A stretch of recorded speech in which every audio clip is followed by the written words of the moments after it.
Tonight on Oswego Now, persistent protests challenging President Trump's agenda around the country, and close to home, a political scientist weighs in on their impact. Plus, building demolition on the SUNY Oswego campus, more on Moreland Hall and what's next for campus's ambulance squad. And a new sports complex is coming to Scriber, a breakdown of the big project. This is Oswego Now.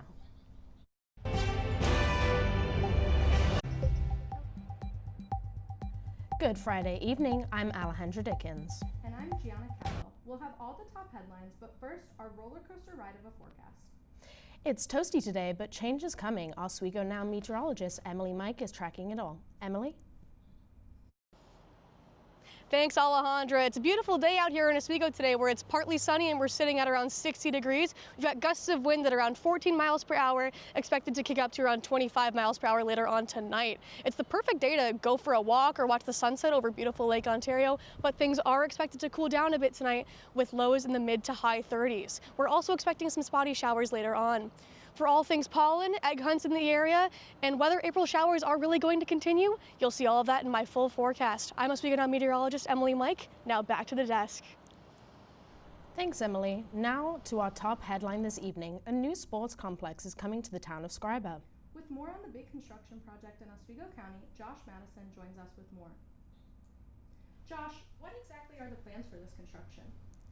Thanks, guys. The construction is planned to be a 130,000 square foot indoor sports complex. This will be an expansion off the current 10,000 square foot building that currently sits on the property. The building will consist of over 10 different activity zones, including batting cages, golf simulators, and a soccer field surrounded by a walking track. Who's making this all happen, and where is this coming from? So the building was applied to the County of Oswego Industrial Development Agency for financial help by Oswego businessman Rich Burritt. He is purchasing the property from Northeast Sports Incorporated, who currently uses the building as a BOCES educational facility. What is the main use of this building as a whole? Well, according to the IDA CEO Austin Wheelcock, he says Burritt's plan is to attract different indoor sports tournaments from across the state, as well as specialized training for athletes. He says that this is expected to bring in people from all around the CNY area to the Oswego area. And is this project ready to be built now? Not exactly. So there is a town hearing scheduled for next Wednesday where the town of Scriba will go over the plans and give the final go-ahead to start construction in the summer. Thank you, Josh. From the construction of a building to the demolition of another.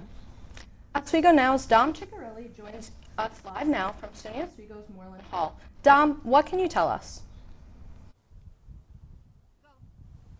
Thanks, Gianna. I'm standing right here outside of Moreland Hall, a former residence hall that hasn't been in use by students since 2021, except as a base of operations for SAVAC. Our Alexis Priminero got to talk to Glenn Sue, vice president of SAVAC, and here's what Glenn had to say. They believe it is the most fiscal way to save money, and it's the cheapest alternative to renovating the entirety of the complex. So they will be moving us. I had brought up concerns regarding asbestos in the building, like heavy air in a way where it was a little uncomfortable for our staff to maintain operations. Although SAVAC is going to be moving their base of operations from Moreland Hall into Sheldon Hall, their ambulance, the SAVAC ambulance, is still going to be dispatched from that garage right behind Moreland. As for the building itself, it's to be demolished starting spring of 2027 to make way for bigger and brighter things for the campus. For Oswego Now, I'm Dominic Ciccarelli. Thanks, Dom. Engineering Week is returning to SUNY Oswego next week, giving students a chance to connect with professionals and explore future careers. Our own Parker Voris has more. From networking events to career showcases, Engineering Week is designed to give students hands-on exposure to the industry. Helping organize the event, SUNY Oswego professor Mario B. Cassini says the goal is to connect students with real opportunities beyond the classroom. The Engineering Week is mostly aimed at student development, mostly in engineering. Basically, the event will bring alumni and employers from engineering. One of the biggest events of the week is the Industry Showcase, where students can take the next step toward their future careers. We invite several employers, and they can talk to students, and they will have the opportunity also to gives their resume in certain occasions. Again, depending on the availability of jobs, there might be a good chance to get an internship or a job. In this year, those opportunities are expanding as Micron continues its investment in central New York. Micron is coming to the area, so they are trying to recruit somehow more new generation of engineers. That investment could directly impact students at Oswego, especially those preparing for careers in engineering. We are directly affected somehow by this opportunity because we prepare electrical and computer engineers, which is one of the main area of demand by Micron. We'll be bringing more development, more economical development to the area. But beyond job opportunities, Engineering Week is also about building connections that can last long after graduation. This is a good opportunity to meet with a larger community of engineering. It's a great opportunity for networking as well. Now, this is easily the weirdest room I've ever been in, but for engineering students here at SUNY Oswego, they get to use this room quite frequently for engineering purposes. Engineering Week starts April 6th and goes all the way until April 9th, all the events being here in Shipman Hall. For the weirdest room I've ever been in, I'm Parker Voris, Oswego Now. Students interested in attending can find a full schedule of events on SUNY Oswego's website. We're just about a month and a half away from SUNY Oswego's graduation, and that means big business for hotels and restaurants in the area. As James Fitzpatrick tells us, local businesses are preparing for the very busy weekend. During SUNY Oswego's graduation weekend, family and friends of graduates come in from all over the country. However, necessities like places to sleep or eat can be hard to come by. Best Western Hotel Operations Manager Jonathan Evergreen says spots are filling up fast. It's one of the weekends that we call blackout weekend here, which means that all of our rates get frozen. We don't offer any discounts, and we sell out every year at both hotels. This hotel and the hotel next door are sister properties. They're owned by the same local owner, and so we sell out at both of them. We are already, I have 6 rooms left to sell, I think, for the entire weekend, and we're a month out, so it will definitely book up. If you're trying to get a nice meal after the ceremony, Rooftop Lounge bar manager Lindsay Pauline says your time is running out on that too. If we're able to squeeze you in, we absolutely will. Larger parties, I'm running on a wait list at the moment, but a lot of times people will cancel last minute just if something comes up. So I always tell people to just give us a call, and if something opens up, I will call that wait list back. As for restaurants that don't require reservations, Rudy's Lakeside Drive-In owner Jason Leasy says he starts to hire for the season when graduation weekend begins. We will hire going into that weekend. So basically our staffing levels will almost double for graduation weekend. And then of course that leads into Memorial Day weekend, and then you get Alumni weekend, which is actually just as important from the SUNY Oswego campus. I'm here at the Deborah F. Stanley Arena, where in 44 days, students will be walking across the stage right behind me to receive their diploma. Graduates can receive their cap and gown right now by purchasing it online at the school store. Reporting for Oswego Now, I'm James Fitzpatrick. A protest known as No Kings took place this past weekend, drawing community members to speak out on issues surrounding leadership and power. Oswego Now's Elena Thomas has more. Chants echoed through the streets this past Saturday morning as demonstrators gathered for what's being called the No Kings protest. Participants showed up with signs, voices, and strong opinions, many expressing concerns about leadership, power, and accountability. People are here making their voices heard because of the state of the country at the moment. You got people having difficulty getting health care, you have people out of work, and you have people who are maybe getting into harm's way in the Middle East that nobody asked for. So despite this bad weather, there are people worse off than us, and we're out here today making our voices. While many at the protest shared similar concerns, events like this carry different meaning depending on perspective. To better understand the role of protests like this, I spoke with Lisa Glyden, a political science professor. One of the really interesting things about these weekly protests that have been going on is that if you go and speak with the people there, they actually include Republicans, Democrats, no party, a handful of working families, and a Green Party person that I spoke with one of the weeks. So in that sense, it really is kind of civic engagement at its core, where you have people from different beliefs and backgrounds coming together. Experts say demonstrations like this are one way people engage in political process. Even as opinions about their impact may differ. Attendees here say they came to make their voices heard, but as with many political demonstrations, how the message is received often depends on who's listening. Elena Thomas, Oswego Now. Organizers say the demonstration was intended to encourage civic engagement, while experts note that events like these are a common way for people to express different political views. Coming up, an inside look at the Shinneman Greenhouse and what makes it so unique.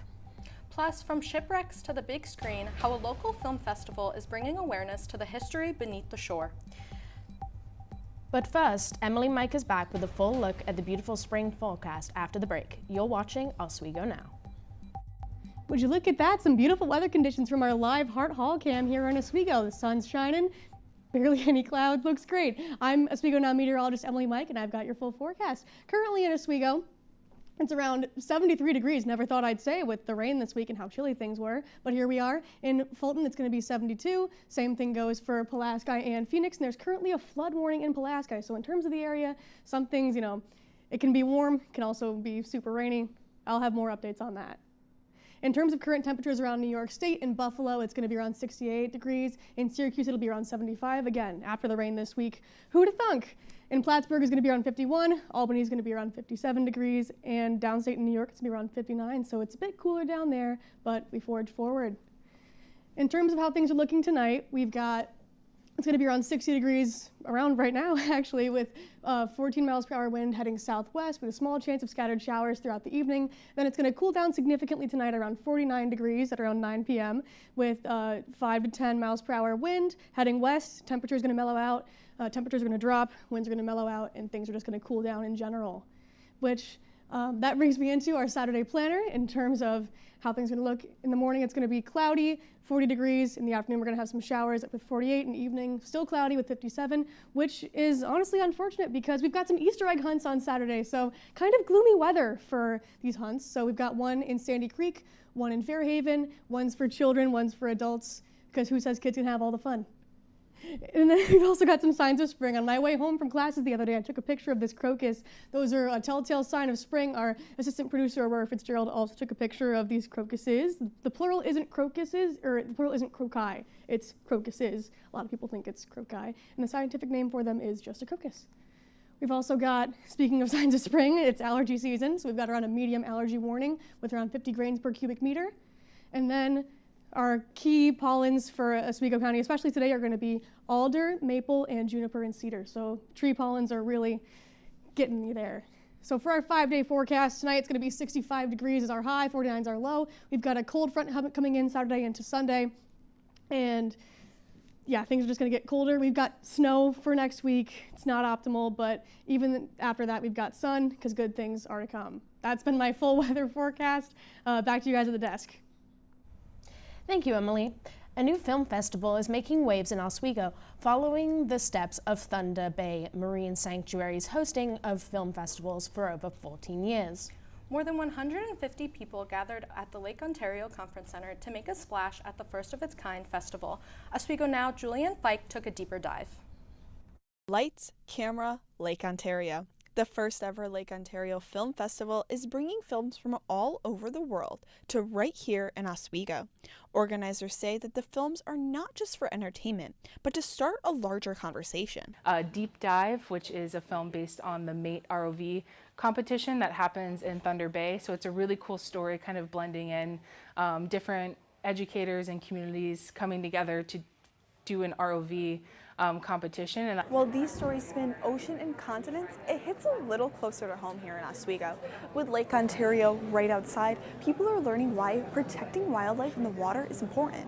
So we're just excited that people are here wanting to support the sanctuary. A huge turnout for this event, and we'll be showing on nearly 20 films throughout the evening. The Lake Ontario National Marine Sanctuary was designated in 2024 and protects 1,722 square miles in area. This is the third sanctuary created to protect the Great Lakes. These sanctuaries discover shipwrecks, archaeology sites, and wildlife, and publish that information to let people know. So really the goal for this specific sanctuary is shipwreck heritage and resource protection. And so many players, many partners working with the federal government to protect this special place. Lake Erie is the newest area that is in the process of getting marine sanctuary status. The process of getting that status is 6 steps, taking years to go through the entire process. Lake Erie is on step 2, reviewing public comments and drafting documents. In Oswego, Julianne Fike, Oswego Now. Organizers say it was just the beginning of this festival, and they hope to continue for the years to come. Have you gotten to check out the greenhouse in Shinneman Hall? There are open hours every weekday from 9 a.m. to 5 p.m. Plants like cacti, aloes, and many more can be found. Eric Hellquist, an associate professor at SUNY Oswego, says the plant species in the greenhouse are meant to attract visitors to see what they have not seen before. By having this standing collection, it provides interest for visitors who can come here and see things that they haven't necessarily thought about before. You can go to the elevator across room 174 to the roof of Shinneman Hall, where the greenhouse is located. For more information, go to calendar.oswego.edu. And coming up next, I sat down with the director of Oswego's upcoming musical. More on All Shook Up when we come back.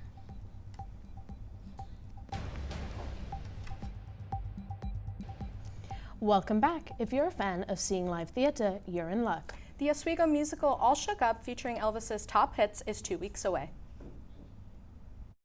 Hi.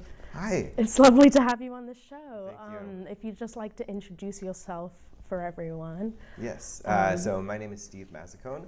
I'm a professor of theater in the theater department here at SUNY Oswego, and I am I teach acting and directing classes here, and I have the honor of directing every year for our department's main stage season. Yeah, so if you could talk more about what goes into directing a musical. Like, yeah. I'm sure it's a huge job, but just what goes into that? Yeah, a lot of different components. Initially, the things that I'm thinking about is sort of an overall approach to the story that can permeate a lot of levels of the production. So that's design, music, choreography, and then like acting.